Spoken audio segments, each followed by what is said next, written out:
چھوٹی ٹیموں کے بڑے کرکٹرز مسئلہ بن گئے، جبکہ زائد العمر پلیئرز کھیلنے کی شکایات پر انڈر 13 اور 16 ٹورنامنٹس معطل کر دیے گئے۔ پی سی بی نے کراچی اور ملتان میں جاری نیشنل انڈر 13 اور 16 ٹورنامنٹس معطل کر دیے۔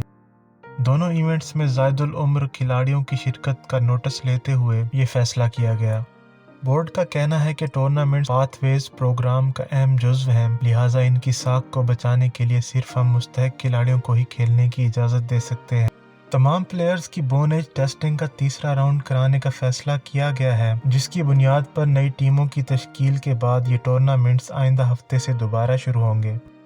انڈر 16 ٹورنامنٹ میں ہر ایسوسی ایشن کی 2 ٹیموں کے 300 کھلاڑی شرکت کر رہے ہیں۔ تمام پلیئرز کی بون ایج ٹیسٹنگ کا تیسرا راؤنڈ کرانے کا فیصلہ کیا گیا ہے، جس کی بنیاد پر نئی ٹیموں کی تشکیل کے بعد یہ ٹورنامنٹس آئندہ ہفتے سے شروع ہوں گے، لہٰذا وہاں بون ایج ٹیسٹنگ کا عمل منگل سے بدھ تک جاری رہے گا۔ اسی طرح کراچی میں انڈر 13 کے 150 کھلاڑیوں کی ٹیسٹنگ منگل کو مکمل کر لی جائے گی۔ زائد العمر قرار پانے والے کھلاڑیوں کو ان ٹورنامنٹس میں شرکت کی اجازت نہیں ہوگی۔ ان کو اپیل کے لیے 2 روز تک کا وقت دیا جائے گا، جہاں انہیں دوبارہ بون ایج ٹیسٹنگ یا درست برتھ سرٹیفکیٹ اور متعلقہ دستاویزات جمع کرانے کا آپشن دیا جائے گا۔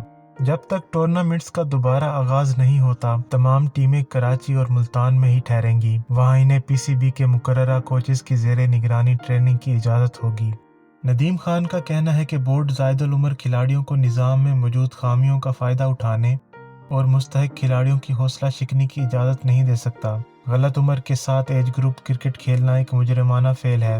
بون ایج ٹیسٹنگ میں جس کھلاڑی کا بھی جرم ثابت ہوگا، اسے ٹورنامنٹ سے باہر کر دیا جائے گا۔ پی سی بی کے زیر اہتمام آئندہ ایونٹس میں اس کھلاڑی کی شرکت سے متعلق فیصلہ بعد میں ہوگا۔ بورڈ موجودہ نظام کا دوبارہ جائزہ لینے کے بعد پروٹوکولز مزید سخت کر کے اسے بہتر بنانے کی کوشش کرے گا۔